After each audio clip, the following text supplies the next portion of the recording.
तो सभी को राधे राधे मेरे भाई। मैं आपका बड़ा भाई पंकज पटेल, आप सभी का आपके अपने परिवार अपने चैनल पंकज भैया फॉर एग्जाम पर पूरे मनोदिल से स्वागत करता हूं।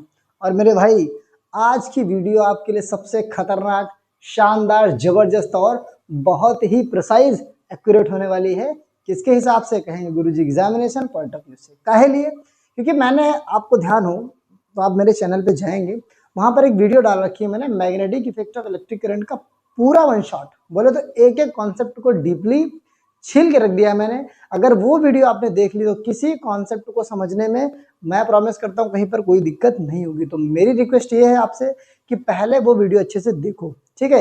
एक एक कॉन्सेप्ट को डीपली समझो। जब आप एक एक कॉन्सेप्ट को डीपली समझते हो ना, तो जब क्वेश्चन बनते हैं ना, आप आराम से उसको सोच पाते हो भाई कि क्वेश्चन ये बना कहाँ से और कैसे बना है। क्लियर है बात को? समझेंगे? तो आज की वीडियो में देखो, सरप्राइज आपके लिए ये है कि पूरे मैग्नेटिक वाले चैप्टर से मैं आपके लिए 10 बेस्ट क्वेश्चन छांट के लाया हूं। और मेरी गारंटी है, अगर ये क्वेश्चन आपने पढ़ लिए, तैयार कर लिए, तो मेरे हिसाब से इससे बाहर कोई क्वेश्चन ना तो पेपर में फंसेगा ना तो बोर्ड एग्जाम में फंसेगा। गारंटी किसकी है? आपके भैया की। क्लियर है बात को? समझेंगे शानदार तरीके से। लेकिन फिर से मैं कहना चाहूंगा कि जो मेरी वन शॉट वाली वीडियो है वो बहुत इंपॉर्टेंट है, क्योंकि एक एक कॉन्सेप्ट को डीपली समझना है।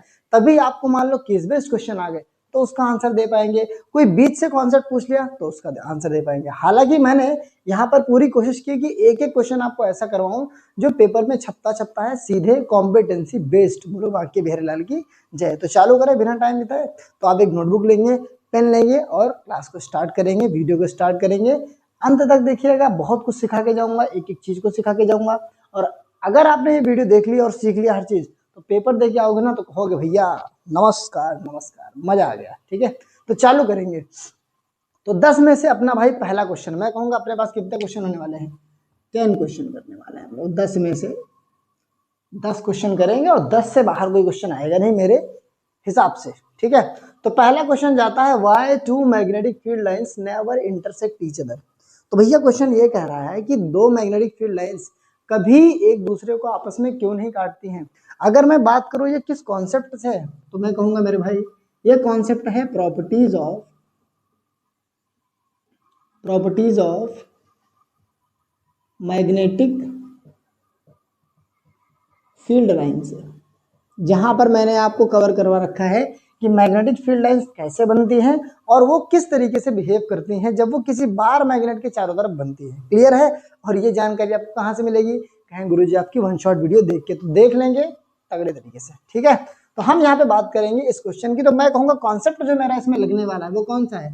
Properties of magnetic field lines. ठीक है, जिसमें मैंने आपको बता रखा था कि बार मैग्नेट के चारों तरफ मैग्नेटिक फील्ड लाइंस बनती हैं। और जिसमें अगर मैं स्पेसिफिक प्रॉपर्टी की बात करूं कि इसके अंदर भी कौन सा पॉइंट है, तो डायरेक्शन वाला पॉइंट अगर आपको ध्यान हो कि direction of magnetic field lines, तो ये आपका कॉन्सेप्ट यहाँ पे यूज होने वाला है। मैंने क्या कहा, अगर कॉम्पिटेंसी बेस्ड क्वेश्चन बनते हैं तो भैया कॉन्सेप्ट से ही बनेंगे। तो पहले आपको कॉन्सेप्ट क्लियर होना बहुत जरूरी है। इसीलिए मैं आपसे अनुरोध करता हूँ कि पहले वो वीडियो देख लो।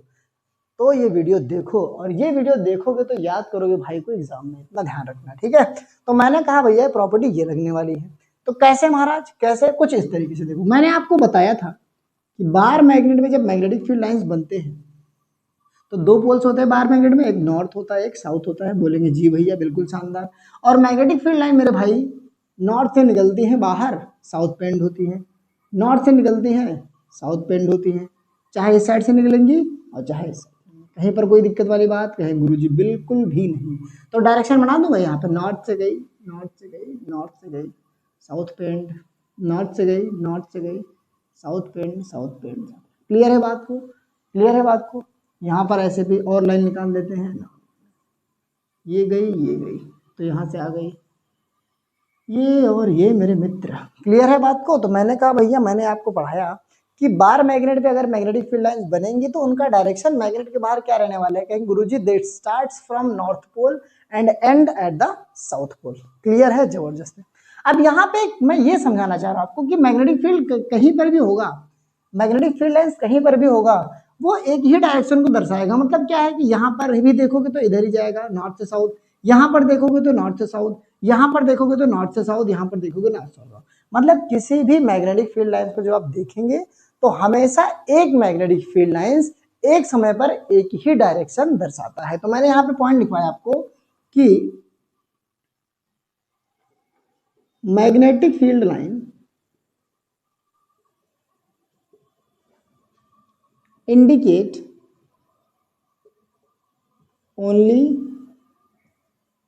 one direction at a point। बात समझ में आती है? क्यों? मैंने बताया ना कि यहाँ नॉर्थ से निकल रही साउथ को जा रही, तो कहीं पर भी आप पॉइंट रखोगे, यहाँ पर भी तो डायरेक्शन बता रहा है, एक ही डायरेक्शन कि मैं इधर जा रही हूँ, मैं इधर जा रही हूँ, मैं इधर जा रही हूँ। तो कोई भी मैग्नेटिक फील्ड लाइन होगी मेरे भाई, वो एक समय पर एक ही डायरेक्शन को बताएगी। ये हमारा कॉन्सेप्ट यहाँ पर लगने वाला है।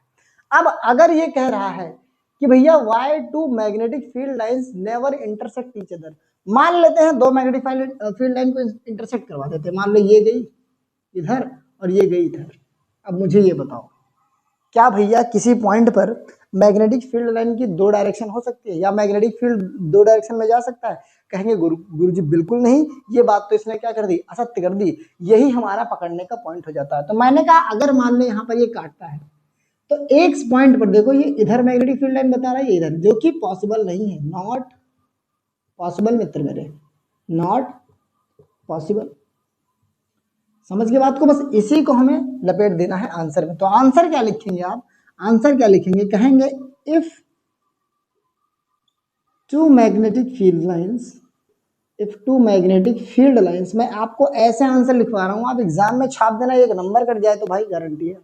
मैं आपको बहुत ही सिंपल भाषा में कॉन्सेप्ट में समझाकर तब आंसर करवा रहा हूं। ऐसा कोई टीचर नहीं करता है, सीधे आपको क्वेश्चन ले आएंगे, आंसर दे देंगे, समझो ना समझो आपकी जिम्मेदारी। लेकिन आपका भाई क्या कर रहा है, पहले आपको बता रहा है कि वो क्वेश्चन किस कॉन्सेप्ट से जुड़ा है, ताकि आप चीजों को रिलेट कर पाओ ना भाई, ये जरूरी होता है। मैं आपको सिखा दूं बेहतर, वही मजेदार है ना। जीरो से यहाँ तक बनाना मेरा काम है। मैं आपको बड़े बड़े क्वेश्चन करवा दूं, आपको कुछ समझाऊं ना, आप कहो अरे सर ने तो बहुत तगड़े तगड़े क्वेश्चन करवा दिए, बहुत महान है। भैया मुझे ऐसी महानता नहीं चाहिए, मुझे आपको पढ़ाना है, चीजों को आपको सिखाना है, ये मेरी जिम्मेदारी है।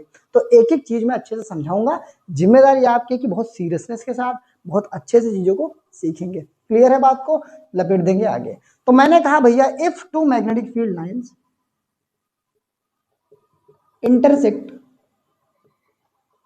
एट अ पॉइंट, बात समझ में आई? मान लिया हमने कि अगर दो मैग्नेटिक फील्ड लाइंस आपस में इंटरसेक्ट कर रही हैं, which will show, ये क्या दर्शाएगा? Two different directions of magnetic field which is at a point, भी लिख देते हैं, एट अ पॉइंट। तो मैंने क्या कहा सिंपल भाषा में, मैंने कहा अगर दो मैग्नेटिक फील्ड लाइंस इंटरसेक्ट करती हैं किसी एक पॉइंट पर, तो वो दर्शाता है मेरे भाई कि दो अलग अलग डायरेक्शन बन रही हैं एक पॉइंट पर, किसकी? मैग्नेटिक फील्ड लाइन की। तो कहेंगे क्या वो पॉसिबल है? गुरुजी बिल्कुल नहीं। तो हम कहेंगे which is not possible, which is not possible, भाई जो पॉसिबल ही नहीं है। So two magnetic field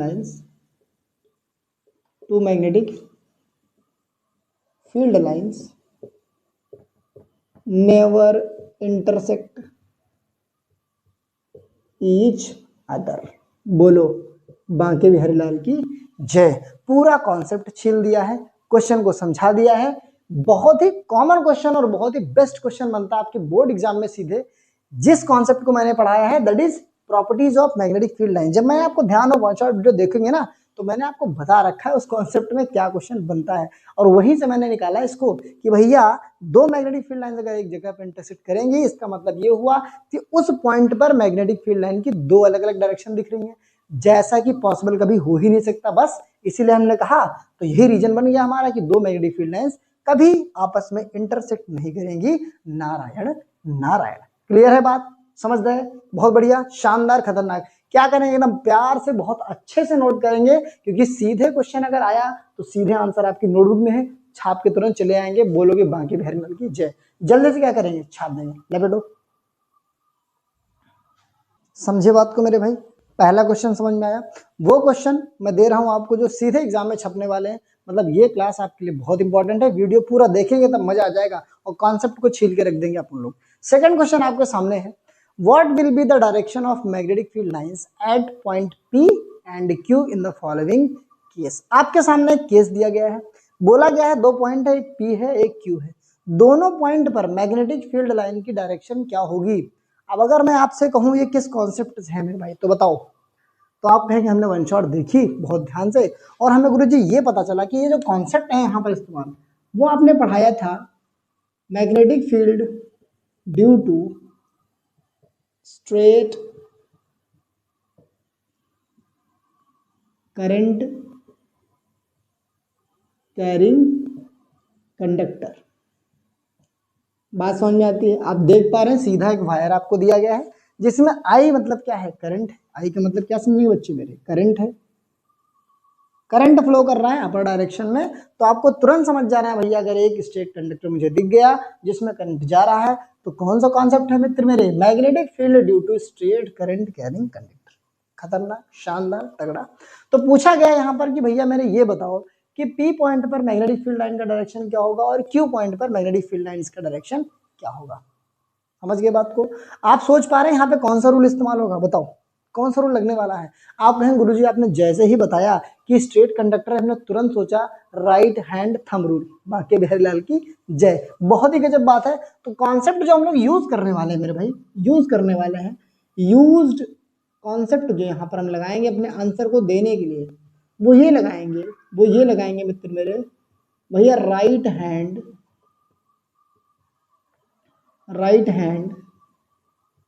thumb rule. क्या समझे? जो आपने बताया गुरुजी हम वही समझे। बहुत बढ़िया।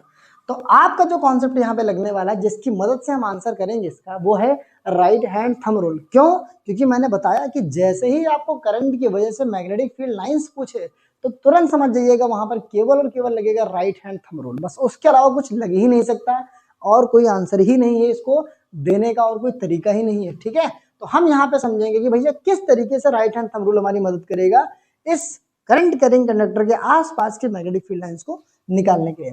तो मैंने आपको ध्यान में तो ये बताया था गुरुजी, अगर किसी कंडक्टर में करंट बह रहा है तो मैं अगर उसको अपने राइट हैंड में कुछ इस तरीके से पकड़ूं जहां पर उंगलियां उसके चारों तरफ लपेट दी जाए और जो अंगूठा रहेगा that points towards the direction of electric current, then the wrapped fingers will tell the direction of magnetic field lines. Narayan Narayan, क्या बात है, बहुत बढ़िया। तो आप यहाँ पे देख पा रहे भाई मेरे कि ये कंडक्टर ऐसा है, बिल्कुल सीधा है, और करंट कैसा है, बिल्कुल सीधा जा रहा है। तो मैंने ये कंडक्टर माना और इसको पकड़ लिया कुछ ऐसे, ध्यान से समझना, इसको ऐसे पकड़ लिया। क्लियर है बात को? अब देखो ध्यान से, कंडक्टर ऐसा है, करंट मेरा ऊपर जा रहा है, तो जब मैं P पॉइंट पे देखूंगा मेरे भाई, तो देखो मैग्नेटिक फील्ड लाइन ऐसी बनेगी, गोल बनती है कि नहीं बनती? कहीं गुरु बिल्कुल गोल बनती है, यहाँ पर भी गोल बनेंगी, यहाँ पर भी गोल बनेंगे गोल।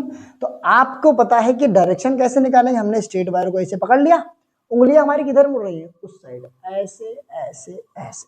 तो मतलब मेरी फील्ड लाइंस ट्रेवल कर रही हैं ऐसे ऐसे ऐसे ऐसे, क्योंकि यहाँ भी वायर सीधा ही है और करंट भी ऊपर जा रहा है, तो यहाँ भी ऐसे ही ऐसे ऐसे ऐसे ऐसे जा रही मेरे भाई। अब ध्यान से देखना, ये 3D है, 3D का मतलब ऐसे पकड़ रखा है, तो ऐसे ऐसे चल रही है। आपको दिख रहा है कि ये 2D में बना है, लेकिन एक्चुअली में इमेजिन करिएगा 3D ऐसे से, मैं यहाँ सामने, मेरी उंगलियां हैं ऐसे। अब ध्यान से देखना, यहाँ पर जब मैं P पॉइंट पे देखूंगा, P पॉइंट मेरे कहाँ, इधर है, मैग्नेटिक फील्ड लाइन ऐसे चल रही है ऐसे। अब देखो P पॉइंट यहाँ पर है, जब P पॉइंट पे पहुंच रहा है तो ये अंदर की ओर जा रहा है कि नहीं जा रहा, अंदर की ओर जा रहा है। क्लियर है? तो मैं कहूंगा भैया पॉइंट P पर, एट पॉइंट P, ये MCQ में क्वेश्चन आता है बट इंपॉर्टेंट है, at point P the magnetic field lines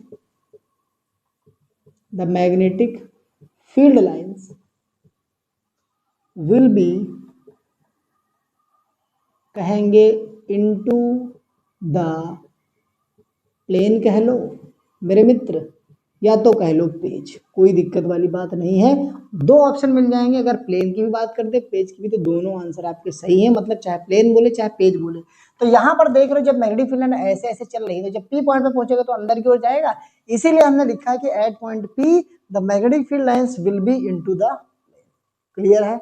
शानदार, खतरनाक, जबरदस्त। उल्टा अगर क्यू पर है, देखो ध्यान से फिर से, मैं करंट कैरिंग कंडक्टर हूँ, मेरे चारों तरफ ऐसे ऐसे मैग्नेटिक फील्ड लाइन चल रही है ऐसे ऐसे। तो भैया मुझे ये बताओ, यहाँ पर मेरे पॉइंट क्यू है, यहाँ पर मेरे पी है, ये पी है ये क्यू है, तो यहाँ जब गई पी की तरफ, तो पी की तरफ तो अंदर घुस रही है, तो इनटू द प्लेन हो जाएगा। जब पीछे से निकलेगा क्यू पर, तो क्यू पर कहाँ आएगा, बाहर की ओर आएगा, तो बोलेंगे आउटवर्ड या तो आउटसाइड द प्लेन या तो पेज। बिल्कुल सही बात है। तो हम कहेंगे इसी को, ये पहला पॉइंट हो गया अपना, पी पर बता दिया हमने कहा एट पॉइंट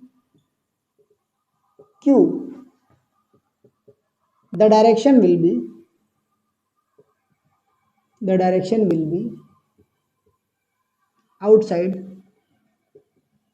द प्लेन या तो कह सकते हैं आउटवर्ड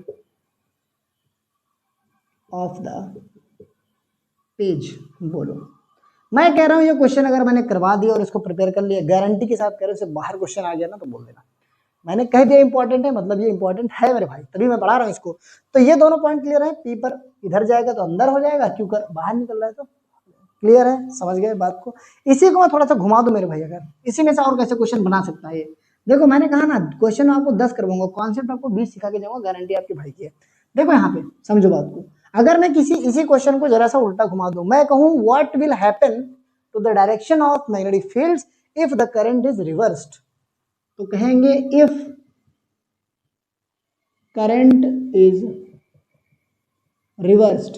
लो, क्वेश्चन को और शानदार है, रिवर्स्ड की स्पेलिंग सही लिखो भाई, रिवर्स्ड आप सही है। इस क्वेश्चन को और शानदार बना दिया और खतरनाक बना दिया नारायण मैंने कहा कि अगर यहां पर करंट के डायरेक्शन को उल्टा कर दिया जाए तब क्या असर पड़ेगा, तो कहेंगे गुरुजी आपने बता रखा था किसमें, वन शॉट वीडियो में, देखना जरूरी है मेरे भाई। मैंने उसमें बताया है कि जैसे ही करंट की डायरेक्शन को रिवर्स करते हैं, वहां पे मैंने पूरा एक्सप्लेन किया हुआ है, तो वो देख लेना, ठीक है। मैं यहाँ पे आपको आंसर करवा रहा हूँ, तो ज्यादा फिर डीप में जाएंगे तो फिर चीजें ज्यादा खिंच जाएंगी। तो मैंने आपको ये बताया था कि जैसे ही करंट का डायरेक्शन रिवर्स करते हैं, मैग्नेटिक फील्ड लाइंस का भी डायरेक्शन क्या हो जाता है, रिवर्स हो जाता है। मतलब करंट को रिवर्स करने से मेरे मित्र, if the current is reversed, magnetic field is also reversed, इसकी भी डायरेक्शन बिल्कुल चेंज हो जाएगी जैसे करंट की चेंज हो गई। तो हम कहेंगे फिर यहाँ पर पी पॉइंट पर क्या हो जाएगी, आउटवर्ड हो जाएगी, क्योंकि अब डायरेक्शन चेंज हो गई ना। तो क्यू पॉइंट पे क्या हो जाएगी, क्यू पॉइंट पे हो जाएगी इनवर्ड। बोलो बांके बिहारी लाल की जय। इससे और तगड़ा क्वेश्चन नहीं बन सकता है। एक क्वेश्चन और मैं कहूंगा भैया, पूरा क्लियर कर दूंगा, एक कॉन्सेप्ट को मैं छील के रख दूंगा। मैंने कहा ना एक क्वेश्चन और पूछ सकता हूं। मान लो मैंने कह दिया कि जो क्यू पॉइंट है यार, ये है मेरे भाई आर की दूरी पर या R1 की दूरी पर, और जो पी पॉइंट है, पी पॉइंट की जो दूरी है यहाँ पर है R1 या R2 है, और आपको मैंने दे दिया कि भैया if R1 is greater than R2। बहुत ही तगड़ा कॉन्सेप्ट मैं कह रहा हूं ना भाई, कॉन्सेप्ट को छील के रख देगा आपका भाई। एक एक क्वेश्चन जहां से बना सकता है एग्जामिनर, खोपड़ी से मैंने क्वेश्चन निकाला है। तो मैंने कहा कि अगर क्यू पॉइंट की डायरेक्शन जो है, सॉरी जो डिस्टेंस है वो R1 है, और पी पॉइंट की डिस्टेंस कहां से, वायर से R2 है, और मैंने आपको कंडीशन दे दी कि the distance R1 is greater than R2। तो आपसे पूछूं मैं where is the magnetic field stronger out of P and Q। लो, बात को मैंने क्या कर दिया, चिपका दिया खोपड़ी में। मैंने कहा अगर मैं कहूं कि Q जो है वो R1 की डिस्टेंस पर है वायर से, और P जो है वो R2 की डिस्टेंस पर है वायर से, और मैंने कंडीशन दी कि R1 की जो दूरी है वो R2 से बड़ी है, मतलब Q जो है वो ज्यादा दूर है, और जो हमारा P है वो पास में है। तो आपसे पूछा गया है where is the magnetic field stronger out of P and Q।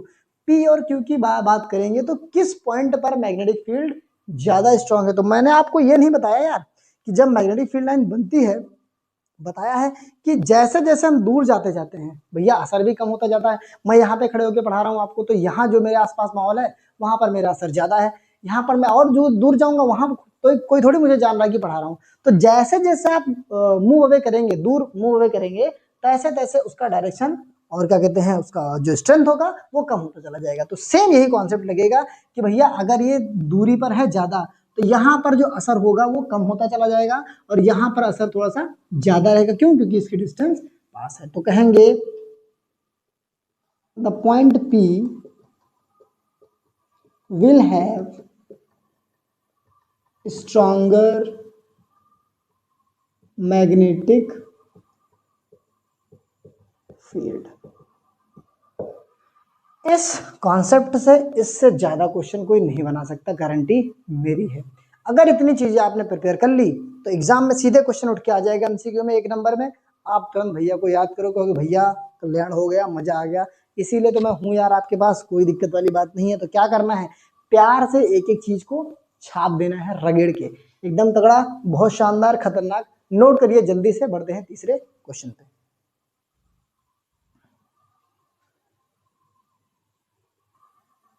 तो मित्र आ गए हम लोग क्वेश्चन नंबर 3 पे, जो आपका बेस्ड है सोलेनॉइड पे। तो भाई मैंने आपको जब वहां पे सोलेनॉइड पढ़ा रखा है तो मैंने एक बात वहां पे बिल्कुल ठोक के कही है कि भाई मेरे सोलेनॉइड पेपर में ना पूछा जाए ऐसा हो ही नहीं सकता, ना पूछा जाए ऐसा हो ही नहीं सकता।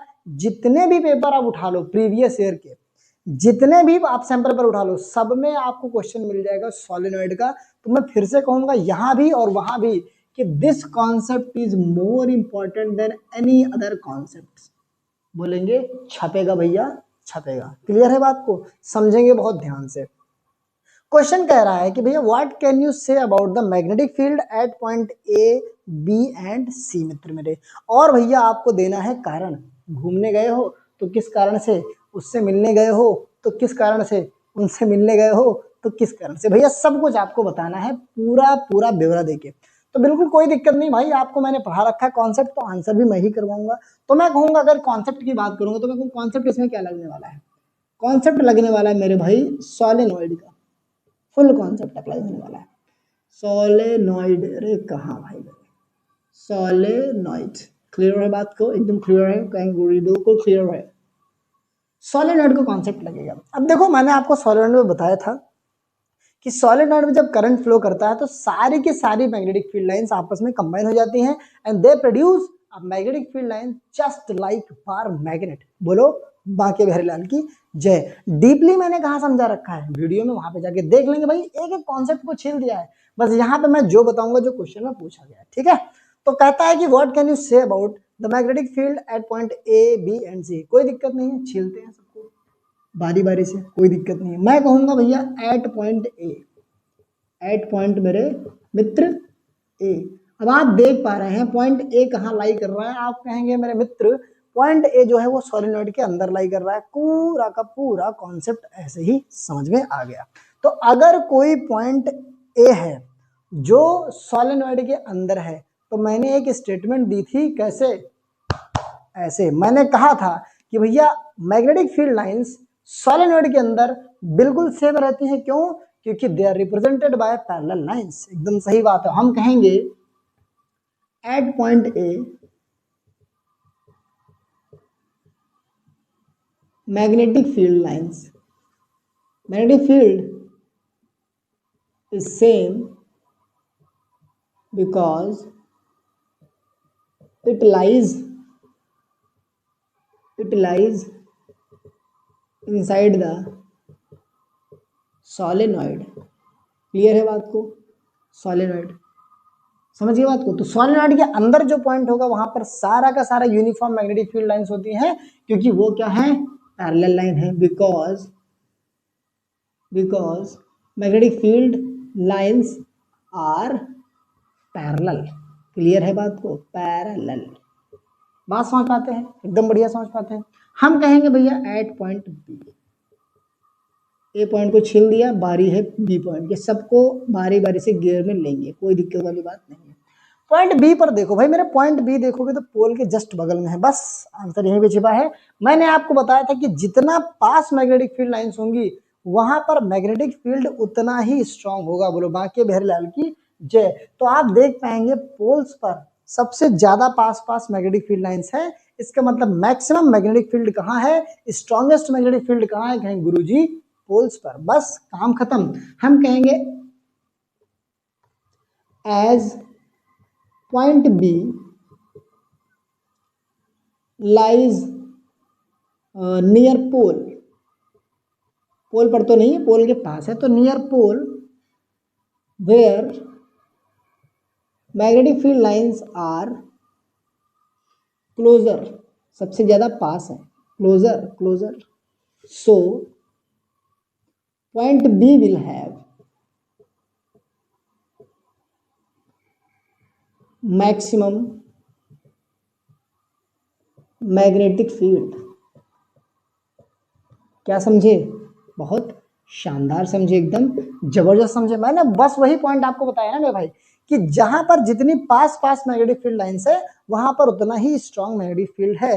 तो पोल्स पर सबसे लाइन पास में है तो पोल्स पर बी पॉइंट है, तो बी पॉइंट पर मैक्सिमम मैग्नेटिक फील्ड लाइंस होंगी और मैक्सिमम मैग्नेटिक फील्ड होगा, उसको कोई रोक नहीं सकता है, मैं भी नहीं, आप भी नहीं, कोई भी नहीं। बहुत बढ़िया, शानदार, खतरनाक। बात करेंगे पॉइंट सी की मित्र मेरे, कहूंगा at point C, at point मेरे भाई सी। क्लियर है। अब देखो सी कहाँ है यार, सी तो दूर चला गया, तो जितना तुम दूर जाओगे उतना कम मेरे बारे में जान पाओगे, तो मतलब मेरा असर क्या हो रहा है, वहां तक कम हो रहा है। तो मित्र जैसे जैसे आप दूरी पर बढ़ते जाएंगे वैसे वैसे मैग्नेटिक फील्ड लाइंस वीक होता चला जाएगा, तो कहेंगे सी पॉइंट, क्योंकि ज्यादा दूर हो गया तो यहाँ पर मैग्नेटिक फील्ड कमजोर हो गया है। बिल्कुल सही बात है। तो कहेंगे as point C is away from solenoid, so there will be weakest magnetic field। Clear है बात को। कुल मिलाकर अगर मैं कंपेयर करना चाहूँ ए बी और सी में, ए बी और सी में, तो नोट बना के एक पॉइंट मैं बोलूंगा ये कि भैया मेरे बी पर सबसे ज्यादा होगा, क्यों, क्योंकि लाइंस यहाँ पर सबसे पास पास है। उसके बाद मेरे भाई ए पर होगा, क्यों, क्योंकि ए अंदर है, पैरेलल लाइंस है। और लास्ट में किस पर होगा, सी पर। तो this is the order, arranged order of magnetic field lines, जहां पर इस साइड आने पर, इस साइड आने पर increasing magnetic field, magnetic field. Clear है बात को। एक एक क्वेश्चन को, एक एक कॉन्सेप्ट को छील के रख दिया है। इससे बाहर सोलेनॉइड में अगर कोई क्वेश्चन आ जाए तो बोल देना। अच्छा एक क्वेश्चन और पूछ सकता है कि मान लो मैंने पॉइंट दे दिया यहाँ पर डी पॉइंट, डी पॉइंट पर क्या होगा, आप कहेंगे कोई बात नहीं, आराम से बता देंगे। डी पॉइंट देखो कहां पर आ रहा है, डी पॉइंट है सरफेस पर। तो क्या आपको सरफेस पर कोई लाइन दिख रही है मैग्नेटिक फील्ड की, कहेंगे मुझे तो कोई लाइन नहीं दिख रही है। तो जहां पर मैग्नेटिक फील्ड लाइन नहीं है वहां पर मैग्नेटिक फील्ड भी नहीं है, because magnetic field is always represented by the lines, they are called magnetic field lines. Clear है बात, शानदार तरीके से। तो मैं कहूंगा at point D there is no magnetic field due to absence of magnetic field lines. आप पूरा लिखेंगे, मैं यहाँ शॉर्ट फॉर्म लिख रहा हूँ, कोई दिक्कत नहीं, क्योंकि आप हैं बस ये समझदार और आपको लेना है समझ गए बात को, बस यहाँ पर एंड कर देंगे। तो डी पॉइंट क्योंकि सरफेस पर है और सरफेस में हमें कोई लाइन देखने को नहीं मिल रही है, तो वहां पर मैग्नेटिक फील्ड भी नहीं होगा, जीरो होगा, जीरो होगा, जीरो होगा। क्लियर है। क्या करेंगे, शानदार तरीके से छाप देंगे। एक एक कॉन्सेप्ट को क्या कर रहे हैं, छील रहे हैं, खोपड़ी में छेद कर रहे हैं। जल्दी छापिए।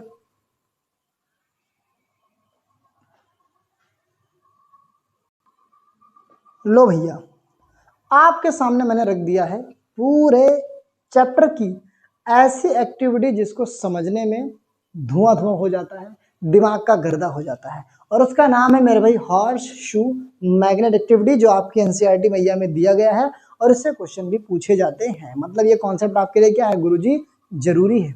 देखो आपसे ये पूछा गया है, एक्टिविटी में भी देख लेंगे, आपको यहाँ से समझ में आ जाएगा।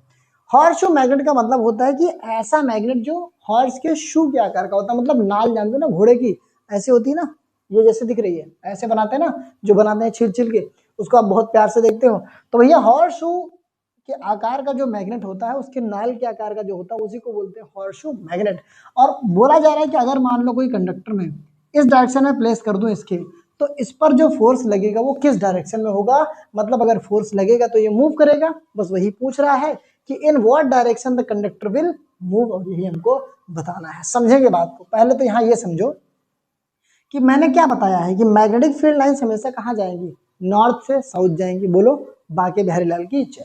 अब देखो यहाँ पर जो आपको देखने को मिल रहा है, नॉर्थ पोल यहाँ पर है, साउथ पोल यहाँ पर, तो आप यहाँ पे दिमाग ये लगाओ कि क्या ऐसे मैग्नेटिक फील्ड लाइन जाएंगी? बिल्कुल नहीं मित्र मेरे, देखो ध्यान से, यहाँ पर मैग्नेटिक फील्ड लाइंस ट्रेवल करेंगे ऐसे, नॉर्थ से साउथ ये चलेंगे ऐसे ऐसे। क्लियर है बात? तो this will be the direction of magnetic field. तो यहाँ पे लिख दे रहा हूँ, ये है मेरे भाई मैग्नेटिक फील्ड, ठीक है। और कंडक्टर किस डायरेक्शन में जा रहा है? इस डायरेक्शन में। अगर मैं इसी डायग्राम को थोड़ा सा यहाँ बनाऊं, बहुत सिंप्लीफाई करके, आसान बना के, तो मैं कहूंगा कि मैग्नेटिक फील्ड लाइन का डायरेक्शन ऐसे है मित्र मेरे, ऐसे है, ऐसे है, ये मैग्नेटिक फील्ड है। और कंडक्टर का डायरेक्शन मेरे भाई ऐसे है, लो ये है कंडक्टर, जिसमें करंट बह रहा है, इसका मतलब इसमें भी मैग्नेटिक फील्ड है। और बताओ मुझे कि मैंने आपको ये बताया हुआ था किस कॉन्सेप्ट के अंदर, तो कहेंगे force due to current carrying conductor. तो भैया कॉन्सेप्ट क्या लगेगा मेरे भाई? Force on a current carrying conductor. ये मैंने आपको पढ़ा रखा है पूरे डिटेल वे में, वीडियो देखेंगे तब आपको मजा आ जाएगा। मैं बता रहा हूँ वीडियो जरूर देखेंगे यार, क्योंकि डीप कॉन्सेप्ट समझोगे ना तो चीजों को समझने में बहुत आसानी होगी। फिर कोई भी घुमा के क्वेश्चन पूछ देगा, आराम से आप आंसर दे दोगे। ज्यादा से ज्यादा आपको थोड़ा टाइम ही लगना है, वीडियो देख लेंगे यार, देख लेंगे, भाई के लिए देख लेंगे, देख लेंगे, ठीक है। तो मैंने कहा अगर मैं इसको सिंप्लीफाई करके इधर मैंने बना दिया, तो कैसे बनाया? मैग्नेटिक फील्ड लाइंस ऐसे चल रही, कंडक्टर से चल रही। अब मुझे अगर डायरेक्शन निकालना है मेरे भाई किसका? फोर्स का। तो आपको पता है मैं कौन सा रूल यूज कर रहा था? कहीं गुरुजी याद आ गया यार, एकदम तगड़े तरीके से। इसमें यूज कर रहे थे हम फ्लेमिंग का, फ्लेमिंग का लेफ्ट हैंड रूल। क्या यूज कर रहे थे? फ्लेमिंग्स लेफ्ट हैंड रूल, जो ये कहता था मित्र मेरे, आप देखो ध्यान से, अगर मैं ये लेफ्ट हैंड, मेरा ये है लेफ्ट हैंड, ठीक है, कंफ्यूज जाते हैं ना कभी कभी, तो लेफ्ट हैंड ये है, तो मैं अपने लेफ्ट हैंड की 3 फिंगर्स, कौन सी? थंब, 4 फिंगर, और ये बीच वाली फिंगर, कुछ इस तरीके से अरेंज करूंगी एक दूसरे के 90 डिग्री हो, और जो ये वाली फिंगर है वो पॉइंट करे कहाँ पर? मैग्नेटिक फील्ड लाइन की दिशा में, और ये वाली जो है ये पॉइंट करे कहाँ पर? करंट की डायरेक्शन में। तो करंट इधर जा रहा है, तो मेरे भाई ये बताओ कि फोर्स कहाँ आएगा? कहेंगे आउटवर्ड। इसको जरा सिंप्लीफाई करके बनाऊं तो मैं कहूंगा कि देखो मैग्नेटिक फील्ड लाइन मेरा कहाँ जा रहा है? ऐसे जा रहा है, तो ये बन गई मेरी 4 फिंगर, ठीक है। और करंट कहाँ जा रहा है? इस साइड देखो, ये करंट है ना, तो करंट जा रहा है इधर, तो मैं इसको कैसे बनाऊं यार? हाँ ऐसे बना देता हूँ, बहुत बढ़िया, क्या बात है, वाह वाह वाह। और अंगूठा फिर कहाँ बनेगा? अंगूठा ऐसे बनेगा, बहुत गर्दा हाथ बना दिया, ऐसे ऐसे, ठीक है।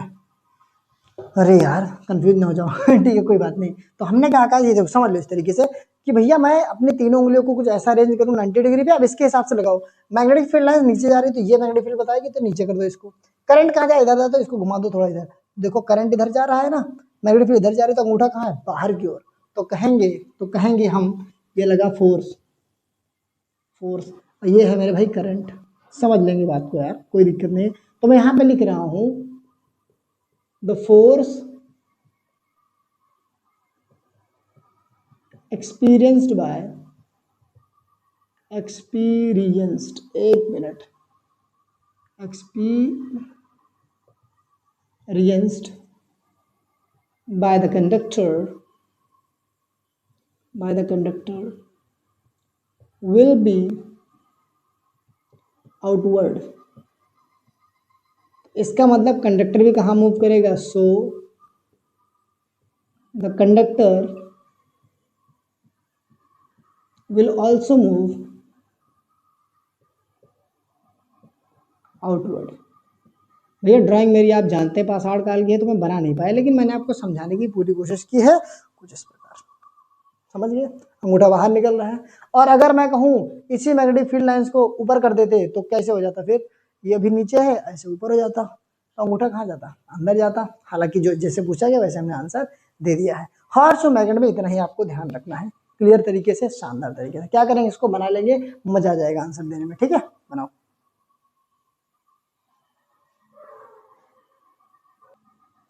तो बढ़ गए हम अगले क्वेश्चन की ओर। क्वेश्चन नंबर 5 देखिए, बहुत तगड़ा और शानदार।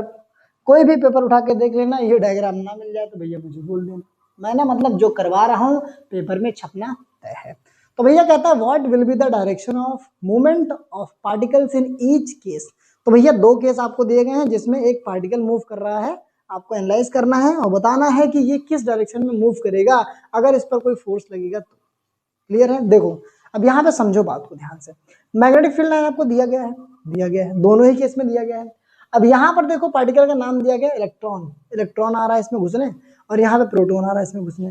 तो मुझे बताओ इलेक्ट्रॉन और प्रोटॉन चार्ज है एकदम सही। तो चार्ज की वजह से करंट बनता है, कहेंगे गुरुजी बिल्कुल बनता है। तो अगर करंट इन पर है क्योंकि ये चार्ज है, तो करंट होने की वजह से मैग्नेटिक फील्ड होगा कि नहीं, कहेंगे भैया बिल्कुल होगा। अगर मैग्नेटिक फील्ड लाइन होगा तो जब ये एक मैग्नेटिक फील्ड लेकर के दूसरे में भिड़ेंगे तो इन पर फोर्स लगेगा, बिल्कुल लगेगा। शानदार, खतरनाक, तगड़ा।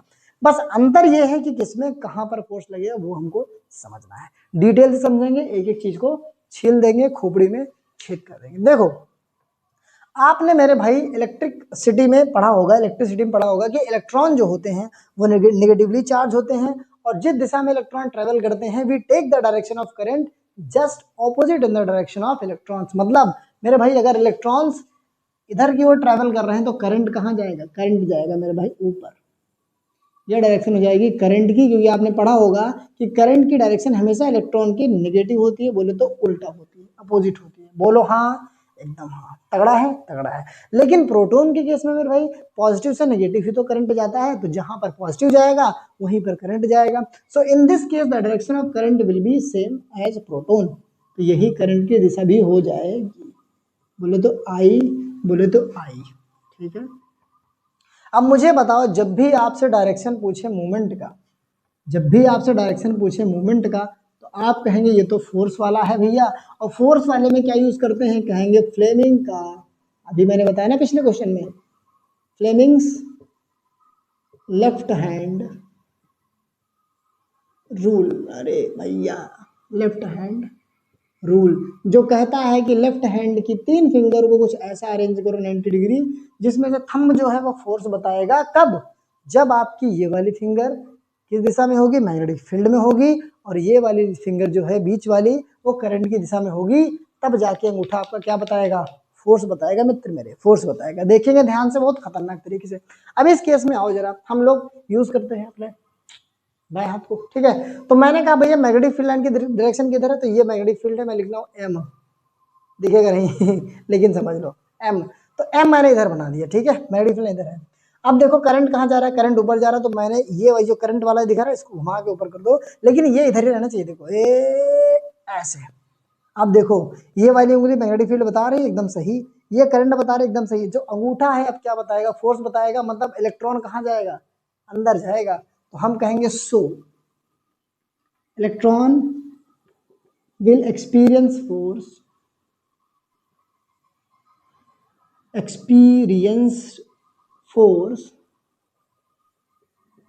inward, या तो कहेंगे into the page.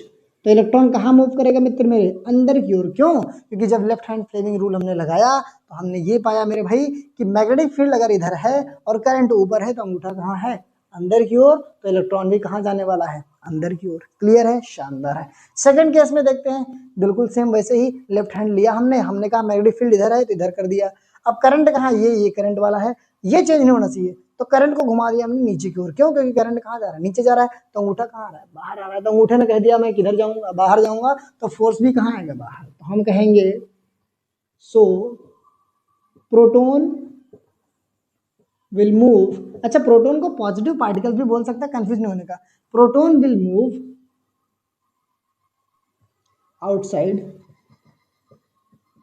The page, या तो आप ये कह सकते हैं मित्र मेरे कि आउटवर्ड मूव करेगा। कहीं पर कोई दिक्कत नहीं है। तो ये भी एमसीक्यू में क्वेश्चन पूछा गया है बहुत 5 से 6 बार एग्जाम में, पिछले जो भी एग्जाम हो रहे हैं आपके बोर्ड एग्जाम के। तो ये भी आपको क्या करना है, प्रिपेयर कर लेना है। एक कॉन्सेप्ट को मैंने एक एक कॉन्सेप्ट को छील दिया है, आपके दिमाग में बैठा दिया है। क्लियर है? जल्दी से क्या करेंगे, छाप लेंगे मित्र, छाप लेंगे, चांस नहीं खोना है।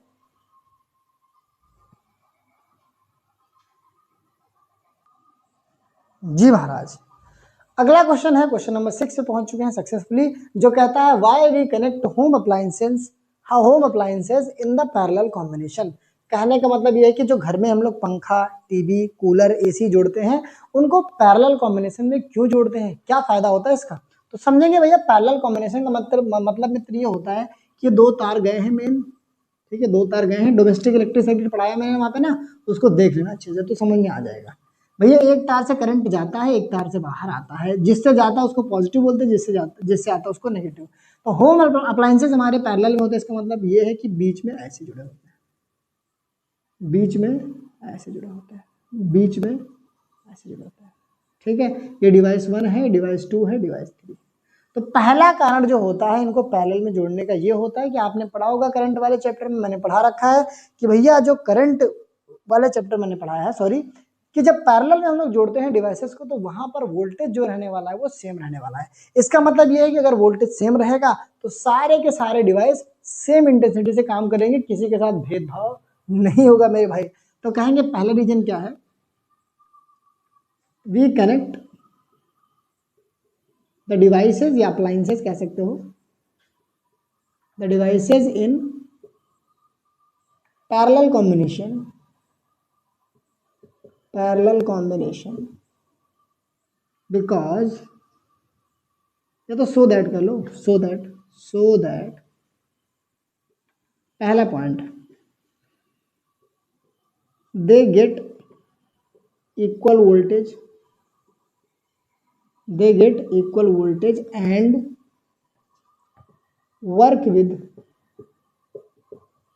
Same intensity. क्लियर है बात को? सेम इंटेंसिटी से काम करें और सबको इक्वल वोल्टेज मिले, भेदभाव ना होने पाए। तो इससे पंखा भी उतनी ही तेजी से चले, बल्ब भी उतनी तेजी से चले, एसी भी उतने बढ़िया से काम करे, सारी चीजें मस्त चले। दूसरा देखो रीजन क्या है, अगर मैं यहाँ मान लो कह देता हूँ डिवाइस 1 खराब हो गया, ये खराब हो गया, तो क्या इससे इस पर कोई असर पड़ेगा? कहेंगे बिल्कुल नहीं, करंट तो फिर भी जा रहा है मेरे भाई, करंट आ रहा है तो इसको तो करंट मिलता रहेगा। इसका मतलब ये है कि व्हेन, यहाँ लिख दो, आने देता हूँ, देखो the damage in one device do not affect the whole circuit। क्या कहा कवि ने? कहा कि अगर एक डिवाइस खराब हो जाता है तो उससे पूरे सर्किट पर कोई असर नहीं पड़ेगा, बाकी सारे डिवाइस सेम तरीके से काम करते रहेंगे बिना किसी दिक्कत के। मतलब साथ ही हाथ बढ़ाना, और एक अकेला थक जाएगा तो मिलके साथ निभाना भैया, कि अगर एक थक गया है तो कोई दिक्कत नहीं, हम लोग आपका काम कर लेंगे, हम लोग काम करेंगे, कोई दिक्कत वाली बात नहीं, आप रेस्ट कर लो आराम से। ठीक है, तो ये हो गया अपना छठा क्वेश्चन। जल्दी नोट करेंगे, इसको समझ गए होंगे मेरे पास। देखो टाइम इसलिए लग रहा है कि मैं एक एक क्वेश्चन को आपको समझा रहा हूँ, ऐसे देख के जाएंगे वीडियो, ऐसे समझ के जाएंगे, मैं कह रहा हूँ कहीं से भी क्वेश्चन दे दे, आपने कहा कि मुझे कोई हरा नहीं सकता, एक एक क्वेश्चन को उड़ा देंगे। छाप दीजिए तुरंत, छोटा सा क्वेश्चन है। बढ़ते हैं 7वें क्वेश्चन पे।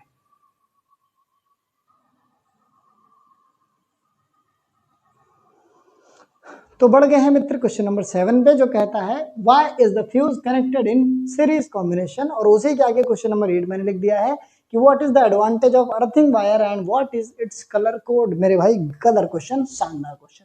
तो पहला तो हम समझते हैं 7वें क्वेश्चन को। आपने देखा होगा जब मैंने आपको डिवाइस वाला पढ़ाया है, बोले तो डोमेस्टिक सर्किट पढ़ाया, वहां पर मैंने ये बताया कि जब मेन जहां से हमारा सप्लाई होता है, वहां से जब हमारे घर में एंट्री होती है बिजली की, तो सबसे आगे अपने लगा होता है safety device, that is called fuse. और अगर मैं कहूं कि फ्यूज किस प्रिंसिपल पे काम करता है, तो ये वर्क करता है heating effect of electric current पर, तो अगर फ्यूज को मैंने सीरीज में जोड़ रखा है, क्योंकि यही पूछ रहा है कि फ्यूज को हम सीरीज में क्यों जोड़ते हैं, तो सीरीज में जोड़ने से ये है फायदा कि भैया अगर वहां पे कनेक्शन काट दिया तो अंदर पूरा कनेक्शन ऑफ। और फ्यूज क्या है, अपना सेफ्टी डिवाइस है। तो फ्यूज को सीरीज में जोड़ने का सिर्फ इतना उद्देश्य होता है कि when current increases in the circuit, the fuse melts down and break।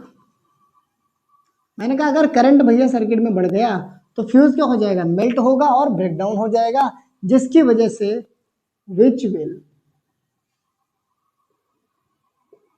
which will save the other home appliances। भैया अपनी ही क्या दे देगा, ये बलिदान दे देगा, जिससे क्या कर सके, दूसरों को बचा सके, दूसरों को बचा सके। अंदर भैया इसके साथी सहयोगी काम कर रहे हैं जिससे हमें फायदा हो रहा है, तो इसने अपना बलिदान दे दिया। लो भैया अंदर के लोग काम करते रहो, अच्छे से रहो, कोई दिक्कत नहीं, मैं मर रहा हूँ, कहीं पर कोई दिक्कत वाली बात नहीं है। तो फ्यूज का है, हमारा दोस्त है, फ्यूज भैया हमारा दोस्त है, सेफ्टी डिवाइस है जो अपने आप को पिघला देगा, टूट जाएगा करंट के बढ़ने पर, जिससे अंदर का पूरा सर्किट ऑफ हो जाएगा। तो बिजली पंखे तक वो करंट जो ज्यादा हुआ है वो पहुंच ही नहीं पाएगा। तो सारे के सारे डिवाइस क्या रहेंगे, सेफ रहेंगे। गदर है। क्वेश्चन नंबर 8 देखो, what is the advantage of earthing wire and what is its colour code. तो हम कहेंगे भैया अर्थिंग वायर का एडवांटेज क्या होता है। मैंने आपको बता रखा है, अर्थिंग वायर जो होता है वो सीधे केवल और केवल डिवाइस से जोड़ा जाता है, मेन सर्किट से उसका कोई लेना देना नहीं है। और डिवाइस में अगर इलेक्ट्रॉन बढ़ जाते हैं, आउटफ्लो होने लगते हैं, जिससे कभी कभी आपने देखा होगा टीवी के ऊपर वाली प्लेट जब मेटल की हो तो आप उसको छूते हैं तो आपको करंट लग जाता है, तो वो एक्स्ट्रा इलेक्ट्रॉन के फ्लो होने की वजह से होता है। तो उन्हीं एक्स्ट्रा इलेक्ट्रॉन को ये अर्थिंग वायर ठिकाने लगाता है, पकड़ के सीधे अर्थ में भेज देता है, मर जाओ, क्या ही करना है। तो जिससे हम शॉक से बचते हैं। और भैया अर्थिंग वायर का कलर क्या है बताओ, अर्थ से आपका कौन सा कलर याद आता है, कहें गुरुजी ग्रीन, तो बस अर्थिंग वायर को भी किससे रिप्रेजेंट करते हैं, ग्रीन से। तो कहेंगे earthing wire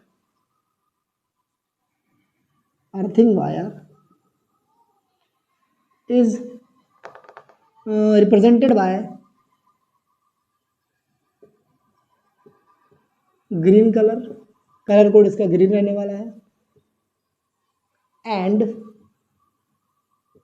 it sends extra electrons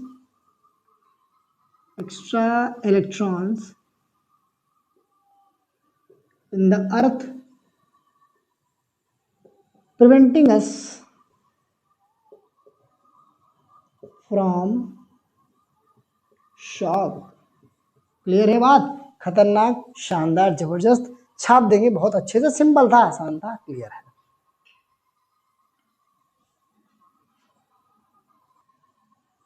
तो भैया लास्ट के 2 क्वेश्चन हमारे बचे हैं, उनको हम कर लेते हैं। नंबर 9 है व्हाट इज शॉर्ट सर्किट, या तो कह सकते हो व्हाट इज शॉर्ट सर्किटिंग। अक्सर कभी कभी आपने देखा होगा कि आप बटन ऑन करने गए, धूम धड़ाक अचानक से हो गया, ठीक है, उसमें बाल आपके खड़े हो जाते हैं ऐसे, ठीक है। तो वो होता है भैया मेरे शॉर्ट सर्किट, जहां पर जब आपके 2 वायर जो हैं, लाइव वाला और न्यूट्रल वाला, दोनों की जो प्लास्टिक कवरिंग होती है किसी कारण कट जाती है, फिर छिल जाती है, जिससे दोनों वायर आपस में कांटेक्ट में आ जाते हैं और करंट अचानक से डिस्टर्ब हो जाता है, जिसकी वजह से हो जाती है शॉर्ट सर्किटिंग। तो हम कहेंगे सिंपल सी बात, व्हेन लाइव वायर, सिंपल सा आंसर है, एंड न्यूट्रल वायर, बोलो तो पॉजिटिव, ये पॉजिटिव वायर है, न्यूट्रल वायर, और ये है negative wire, comes in direct contact with each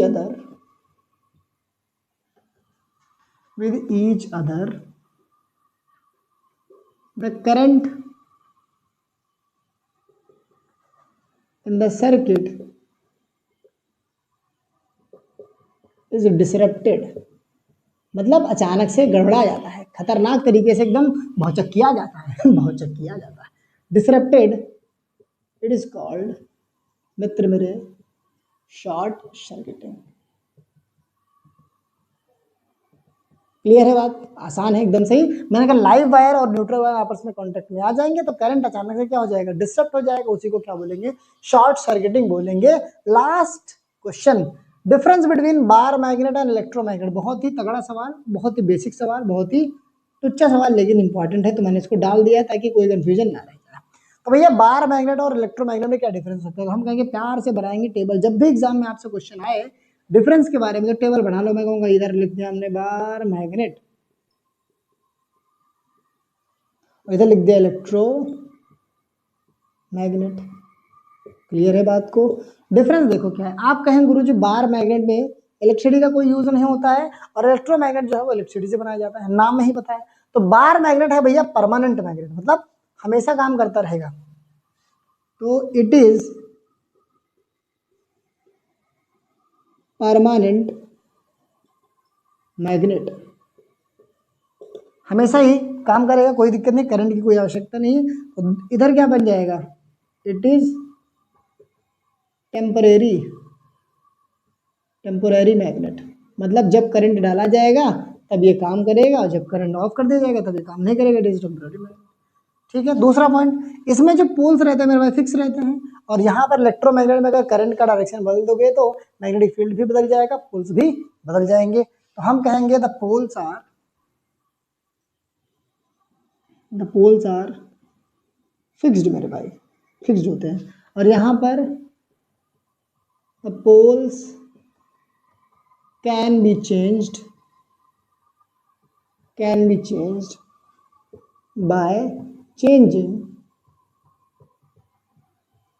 by changing the direction of current।